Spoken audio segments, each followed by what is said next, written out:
Assalamualaikum warahmatullahi wabarakatuh. Saya bersama Biker Subuhan Pekanbaru Riau dalam kajian subuh Rabu Riyadhus Shalihin di setiap masjid musola di Jalan Kamboja, Rimbo Panjang. Bagi yang sudah bergabung istiqomah, bagi yang belum segera bergabung. Kiamat sudah dekat. Berkah selalu, sukses. Assalamualaikum warahmatullahi wabarakatuh.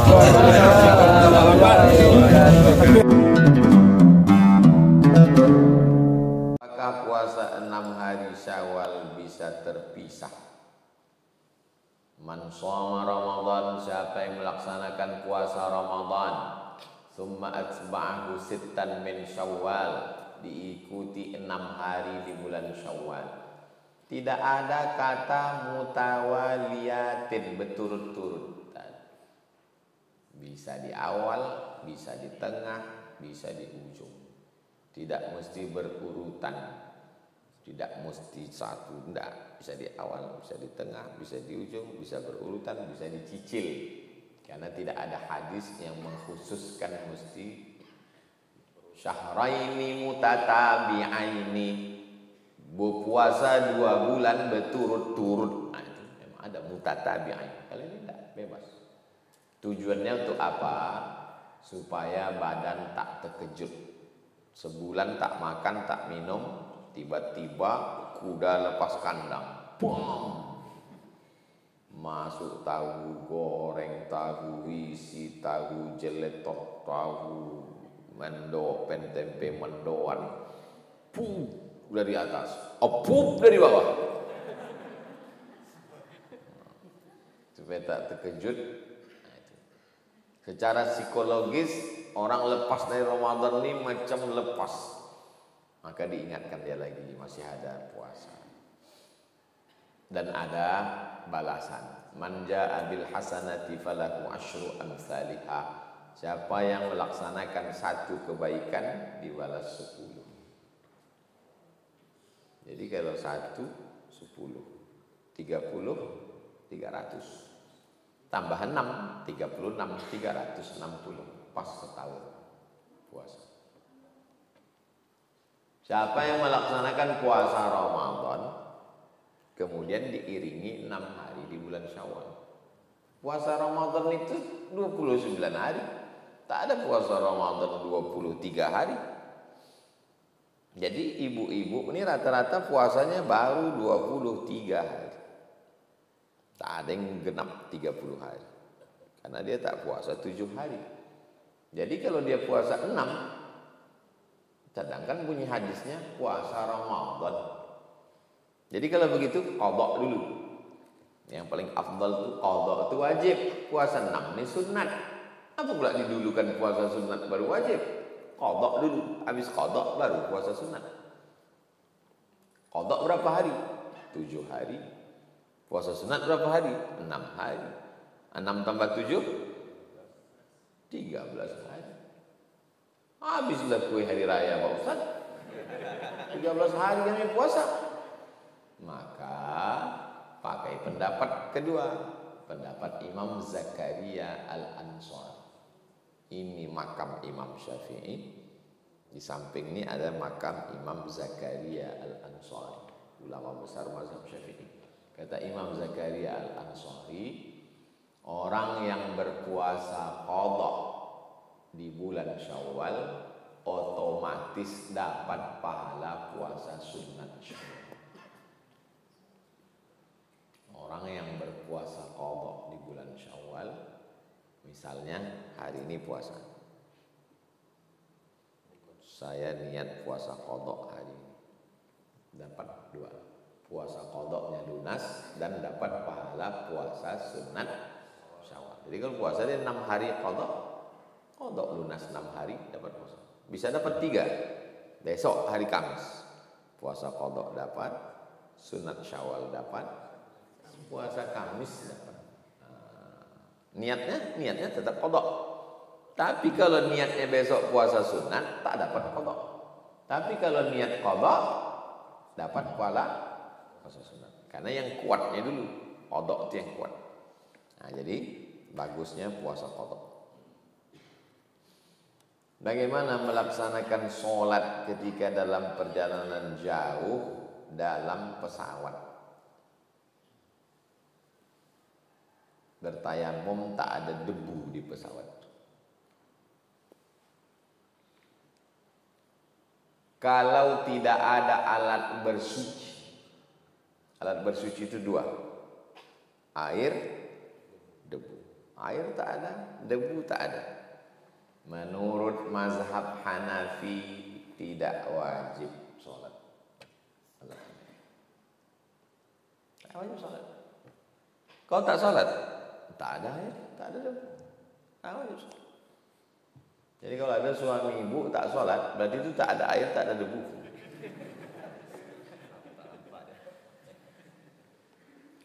Menurut mazhab Hambali, sholat saja tanpa wudhu dan tanpa tayamum. Allahu Akbar. Kau tak wudhu, air tak ada. Kau tak tayamum, debu tak ada. Ini tak wajib sholat. Ini sholat tanpa wudhu dan tanpa tayamum. Mazhab Syafi'i. Mazhab Syafi'i, sholat di saat waktu itu, tapi nanti sampai di tujuan diulang lagi. Saya buat bertiga ini biar antum terbayang. Sholat di saat waktu itu namanya sholat lihurmatil waktu. Lihurmatil waktu, untuk menghormati waktu. Karena tak boleh 5 waktu itu berlalu tanpa sholat. Subuh, zuhur, asar, maghrib, isya. Tak boleh berlalu tanpa ada sholat. Antum tetap sholat. Pesawat terbang jam 12.30. Oh, zuhur dah masuk. Antum tetap sholat zuhur. Lihurmatil waktu. Tak wudu, tidak wudu, tidak tayamum. Karena tak ada air, tak ada. Tapi antum tetap sholat. Namanya sholat lihurmatil waktu. Sampai di Jakarta, sampai di Vietnam, antum ada urusan keluar negara. Di sana sholat zuhurnya antum sholat lagi. Namanya sholat i'adah. Sholat itu 3. Usolli fardhu zuhri 4 raka'atin adaan, usolli fardhu zuhri 4 raka'atin qadaan, usolli fardhu zuhri 4 raka'atin i'adatan. I'adah diulang lagi. Kenapa diulang? Karena tadi sholatnya tak cukup syarat. Syarat sah sholat mesti wudu. Sekarang seandainya antum pilih antara 3 mazhab ini, mana mazhab yang paling selamat? Antum pakai mazhab Hanafi. Pas di akhirat ditanya sama malaikat, kau tak sembahyang? Tidak. Kenapa kau tak sembahyang? Karena tak ada alat bersuci. Sembahyang itu wajib, kata malaikat. Tetap kena karena tak sembahyang. Pakai mazhab Hambali. Kau tak sembahyang? Aku dah sembahyang. Sembahyang kau tak sah. Karena kau tak wudu. Yang selamat mazhab Syafi'i. Kau dah sembahyang? Aku dah sembahyang. Sembahyang kau tak sah? Udah kuulang. Nampak? Kita bukan mau mengecilkan mazhab. Nanti antum ditanya orang, kenapa mazhab Syafi'i itu? Mazhab Syafi'i tingkat kehati-hatiannya lebih tinggi. Tingkat kehati-hatiannya lebih tinggi.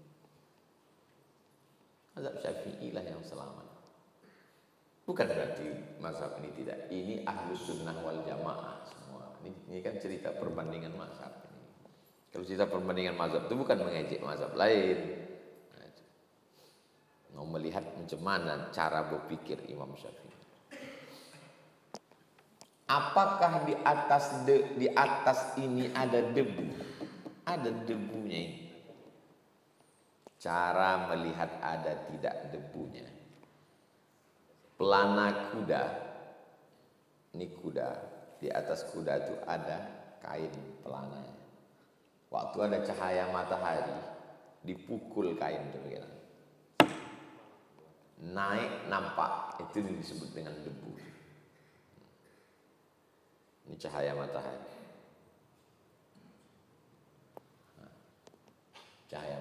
Waktu dipukul, ada nampak antum naik? Tak ada debu. Bukan pakai mikroskop. Lihat debu itu. Pesawat tuh ada debunya? Tak ada debu. Pukul lah. Yang mati itu mukul tak ada. Dulu ada orang menjemur tilam. Masih ada lagi orang jemur tilam sekarang. Kasur jemur, dipukul pakai rotan kan. Apa?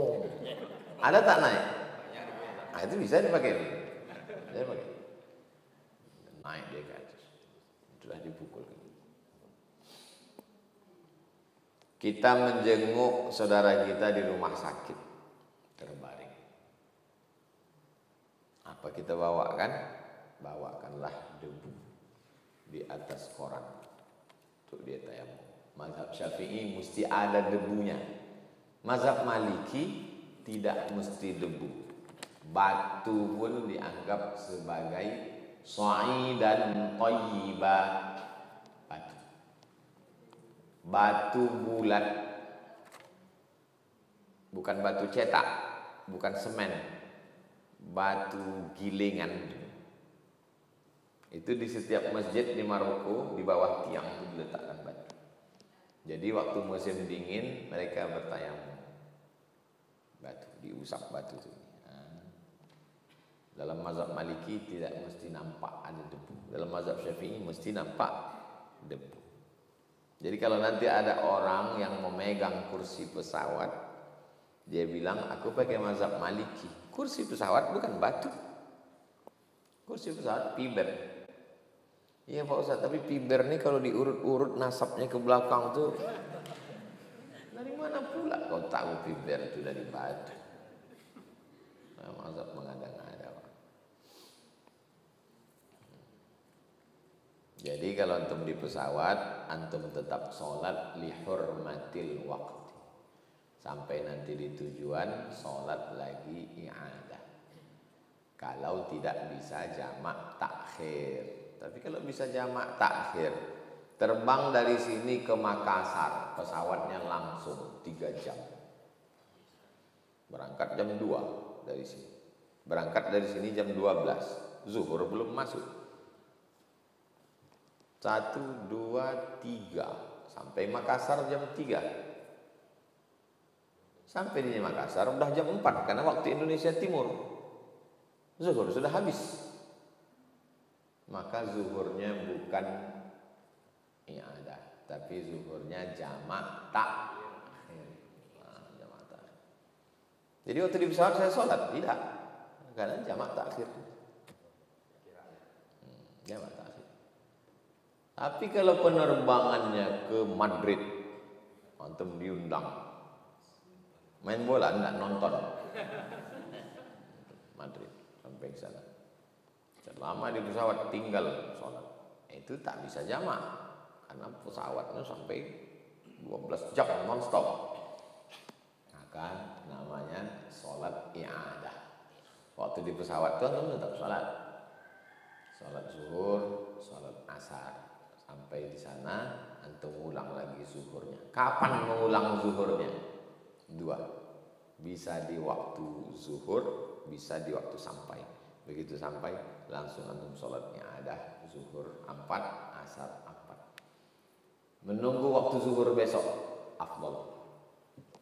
Mengulang sholat di waktunya lebih afdal daripada di luar waktu.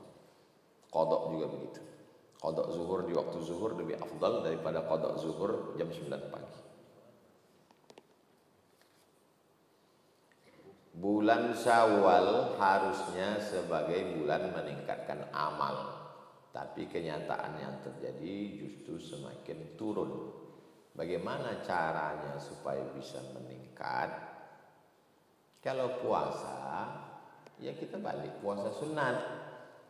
Kalau bangun malam, ya tetap kita bangun malam, setel jam. Apa aja yang di puasa, yang di bulan Ramadan itu? Bangun malam, karena kita sahur, ya kita bangun malam lagi. Setel jam 4. Jam 4 bisa tahajud, 4:30 bisa tahajud. Habis itu apa lagi? Baca Quran, ya baca Quran kita lagi, buka lagi Quran. Itu makanya orang khatam Quran itu waktu khataman tidak sampai an-nas, tapi lanjut wa ulaika humul muflihun. Kenapa? Supaya melanjutkan bacaan. Acara khatam Quran tidak sampai an-nas, sampai wa ulaika humul muflihun. Supaya start awal lagi. Zikir, tetap berzikir. Oh, belum berhenti berzikir.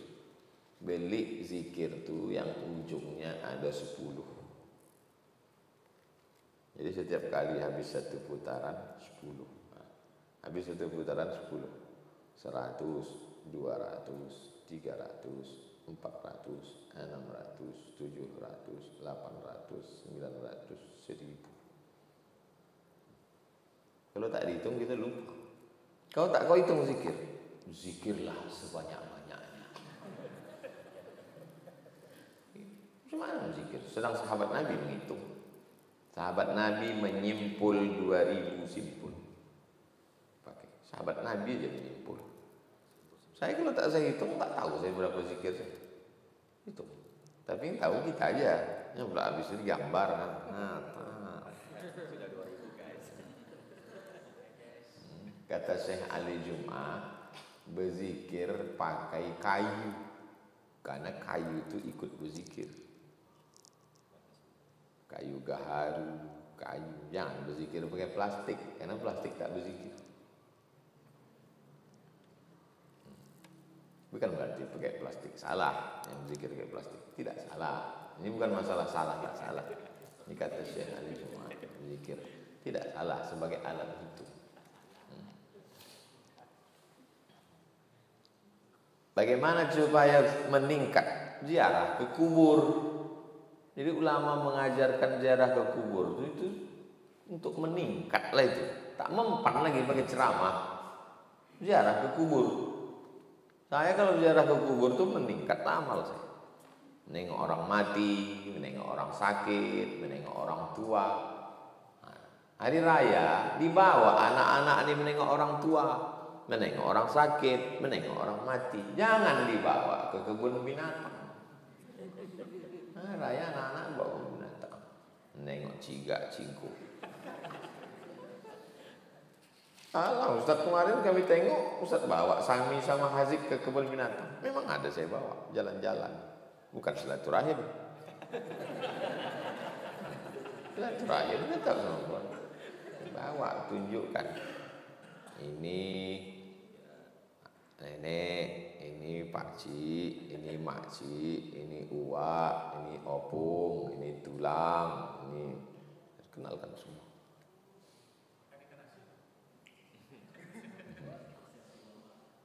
Apa hukum berpoligami jika istri tidak mengizinkan?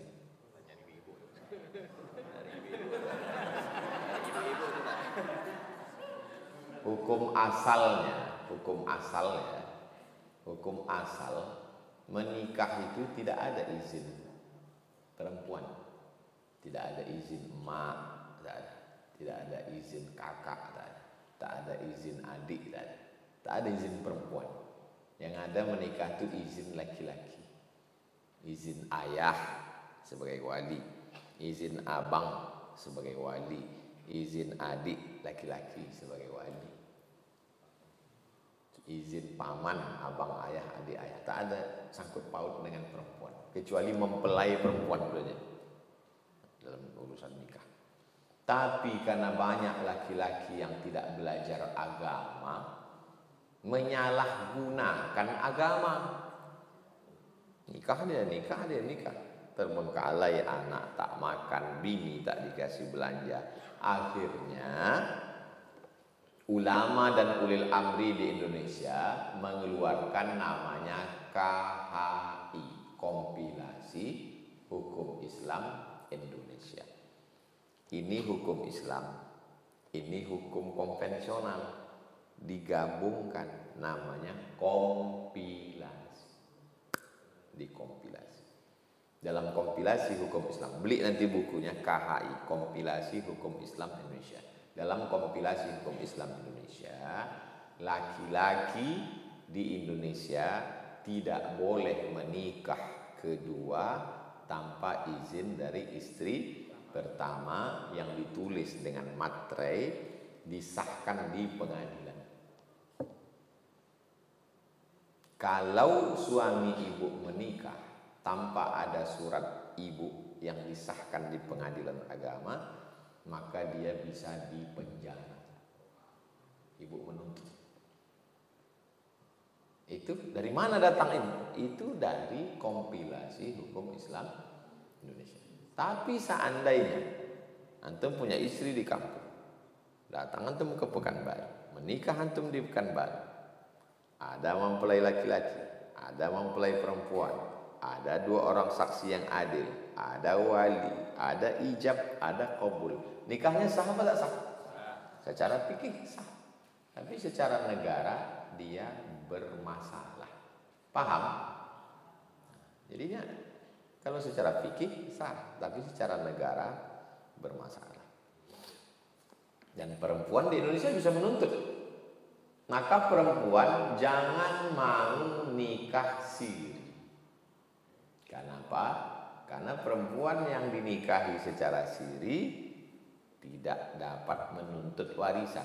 Mati laki-laki. Ya, mana mau istri pertama tuh ngasih? Udah kau rebut lakiku, kau pula minta warisan lagi. Gila sama kau katanya. Yang kedua celakanya, kalau ditinggalkan laki ini tak bisa dia menggugat ke pengadilan. Ada perempuan ditinggalkan suaminya, tak tahu entah pergi kemana.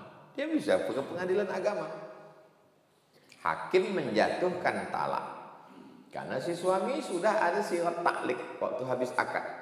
Jika saya meninggalkan 6 bulan lamanya, tidak memberikan nafkah atau menyakiti fisiknya, ditinjunya, KDRT, melapor, hakim menjatuhkan talak dengan sirat taklik.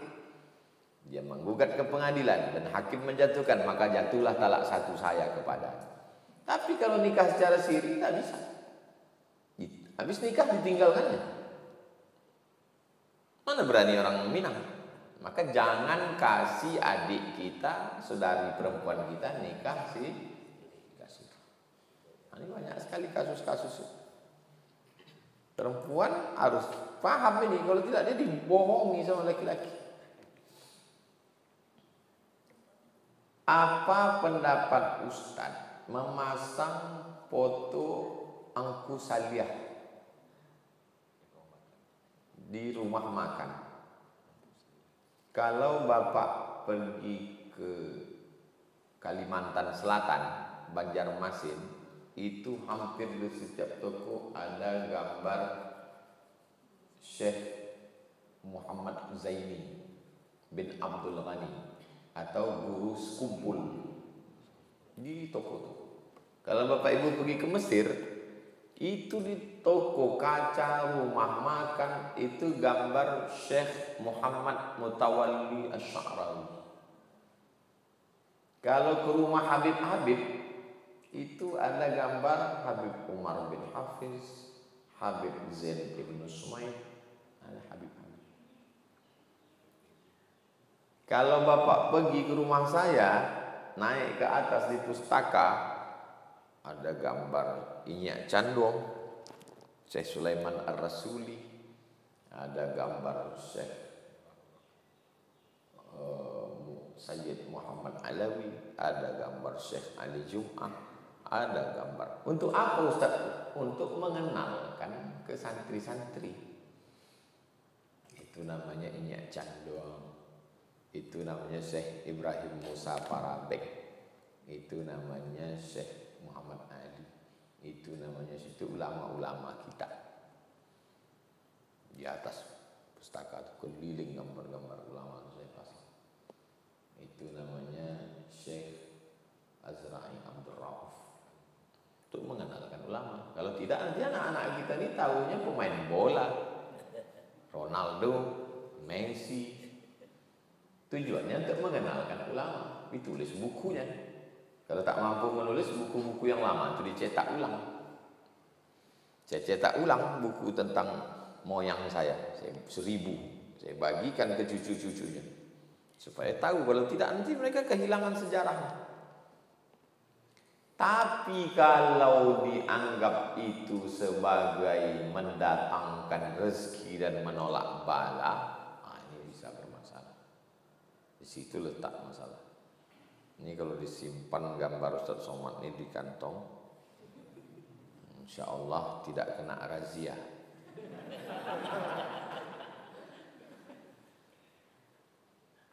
Kira-kira itu bisa tidak?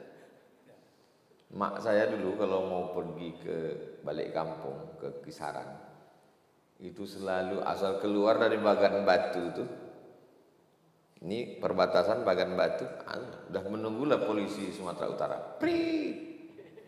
Asal keluar Bagan Batu, selalu. Saya cetakkan foto, saya bingkai, saya letakkan di mobil. Siapa aja mak jumpa polisi, tunjukkan foto. Alhamdulillah tak kena razia. Gambar saya sama Pak Tito Karnavian. Asal jumpa polisi, gitu Pak. Lewat. Ada foto yang simpan. Nah, jadi yang logis bisa, yang logis masuk akal bisa. Tapi kalau tak logis, apa korelasinya foto itu? Kalau kita yakin cincin ini mendatangkan manfaat dan menolak bala, itu yang disebut dengan syirik, mempersekutukan Allah. Karena bala, menolak bala dan mendatangkan manfaat itu hanya Allah. Asmaul Husna, ad-darru menolak mudarat, an-nafi'u mendatangkan manfaat itu hanya Allah. Jelas? Jadi kalau dipajangnya untuk mengenalkan pada ulama, tak apa-apa. Jika seorang pada hari itu tidak berpuasa, dia melakukan hubungan suami istri siang, apakah berlaku had 2 bulan berturut-turut bagi mereka? Menurut mazhab Syafi'i, orang yang sengaja tidak puasa, tidak ada uzur, maka berlaku. Tapi kalau dia ada uzur, kenapa tak puasa? Sakit. Kenapa tak puasa? Musafir. Faman kana minkum maridan aw ala safarin fa'iddatun min ayyamin ukhra. Atau tua renta, maka dia tak kena. Tapi kalau dia tak puasa, hanya khusus untuk itu, walaupun membatalkannya tidak dengan berhubungan. Dibatalkannya puasanya dulu, minumnya TS. Habis itu dia berhubungan. Pas ditanya, kenapa kau berhubungan? Aku berhubungannya kan setelah puasaku batal, tetap kena. Jelas? Tapi kalau dia tak puasa karena musafir dia. Sama istrinya, berhubungan dia. Tak kena. Kenapa? Karena dia musafir. Atau dia sakit. Kau sakit ya, kenapa berhubungan? Aku sakit, yang sakit kalau yang itu tidak, kata dia. Atau dia tua renta. Tua udah 70. Berhubungan. Tapi atau tua, yang mata yang tua. Tapi kalau tidak ada sebab, dibatalkannya puasanya dengan makan. Habis itu berhubungan dia, tetap kena. Karena tujuannya tetap berhubungan. Apa amalan untuk ibu hamil? Apa amalan untuk ibu hamil? Ibu hamil itu sudah beramal. Kalau ditanya, apa amalan ibu hamil? Ibu hamil itu sudah beramal. Apa amalnya? Hamil itu amal. Hamil itu amal. Itulah amal yang tak bisa dilakukan oleh wali Allah walaupun wali laki-laki. Walaupun wali Allah laki-laki tak bisa melakukan amal ibu itu. Amal apa? Amal hamil. Makanya orang hamil kalau mati syahid. Jadi kalau ada perempuan sikit-sikit hamil, sikit-sikit hamil. Diejek sama orang. Zaman dulu kalau hamil itu bangga karena memperbanyak umat Nabi Muhammad. Zaman sekarang kalau ada orang hamil diejek. Kau ini tiap tahun hamil, tiap tahun hamil. Ini amal nih. Amal. Jadi yakinkan dulu karena banyak dia menganggap kenapalah aku hamil. Emosinya mesti distabilkan bahwa hamil itu amal. Kau hamil itu udah beribadah. Nah, selama hamil itu dia memperbanyak sholat sunat. Ternyata orang tidak Islam tetap disuruh banyak bergerak untuk mempermudah proses kelahiran. Tengoklah ibu-ibu hamil lari ke jalan di lapangan Masjid An-Nur. Ibu mesti banyak jalan. Istri hamil bulan sekian disuruh banyak jalan untuk mempermudah proses kelahiran. Jadi sholat sunat bagus. Konsultasi tetap ke dokter, SPOG, spesialis obgyn. Kalau kata dia tak boleh, tegak, duduk. Sholat sunat. Yang kedua, hatinya mesti tenang. Kalau ibunya stres, na'udzubillah, banyak contoh kasus. Saya beberapa kali di anak itu karena ibunya stres. Saya tak nanya, saya hampir tak pernah mau bertanya masalah orang, kecuali orang cerita. Ustadz, itu dulu waktu ibunya mengandung, bapaknya begini. Itulah maka anak lahir. Banyak. Gara-gara ibunya stres. Maka ibu mengandung tidak boleh stres. Bagaimana supaya dia tidak stres? Ala bidzikrillahi tatmainnul qulub. Banyak berzikir. Istighfar 100, sholawat 100, la ilaha illallah 100, al-fatihah 100, kulhu 100. Itu supaya berzikir. Karena kalau tak dihitung 100, asal udah 3 kali petik berhenti. Waktu mengandung saya, almarhumah mak saya sakit-sakitan. Datanglah dia berjumpa Syekh Muhammad Ali. Syekh Muhammad Ali ini dari Makkah, sekolah di Makkah. Murid Sayyid Alawi, ayah Sayyid Muhammad bin Alawi. Kata mak saya, apalah ku amalkan? Kata Syekh Muhammad Ali, amalkan surat Ali Imran ayat 35, 36, 37. Antum screenshot, antum kirim ke istri, jangan ke calon istri. Surat Ali Imran 35, 36, 37. Mak saya tak bisa bahasa Arab. Setelah saya sekolah pondok, baru ditanyanya. Inilah ayat yang kubaca dulu waktu mengandung kau. Apa artinya ini? Iz qalat imra'atu Imran rabbi inni nadartu laka ma fi batni muharrara.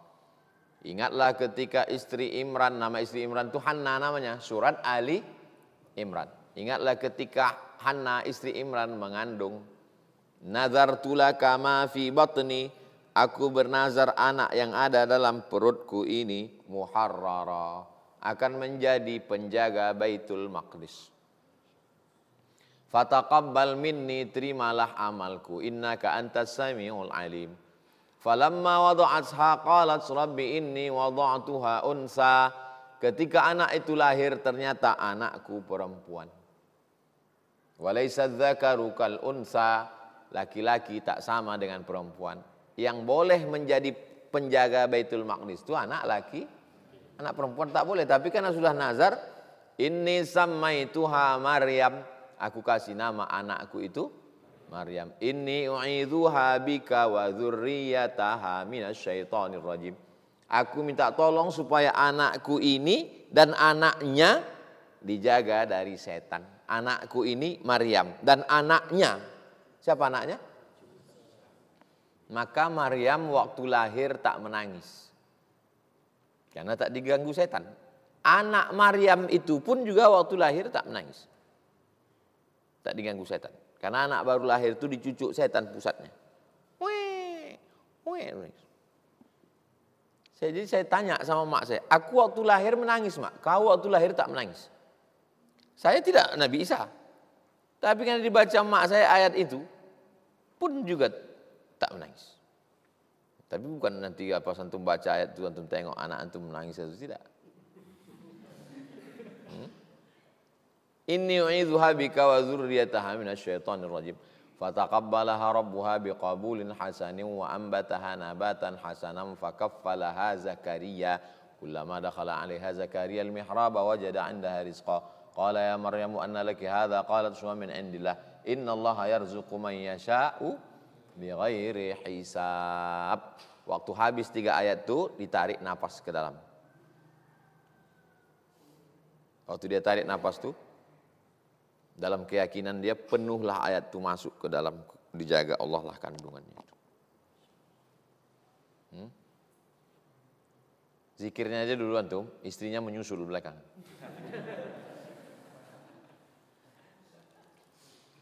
Jadi kalau istrinya tenang, anaknya tenang juga.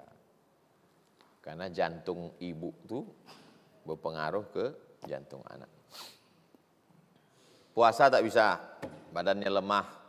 Sholat pada awal-awal bulan, ujung-ujung sudah berat tak bisa duduk. Baca Quran dan berzikir. Jadi kalau dapat antum istri, diulangnya hafalannya 1 hari 2 juz, 1 bulan 2 kali dia khatam, berarti anak antum hamil 9 bulan kali 2. Berarti selama dia mengandung anak itu 18 kali khatam anak itu mendengar dalam. Tapi bisa juga 18 kali TikTok lagu. Maka hati-hatilah apa yang didengar. Saya naik pesawat ke Batam. Saya di belakang, saya sendirian naik pesawat. Ibu ini di depan. Asal anak ini menangis, didengarkan ibu ini ayat. Saya dengar apa ayatnya? Ayat Quran. Asal mati handphone tuh nangis anak. Rupanya anak yang terbiasa mendengar ayat Quran, kalau dia berhenti menangis dia. Pas dia dengar dia tenang lagi. Cuman saya tak nanya ibu tuh ada lakinya segan saya.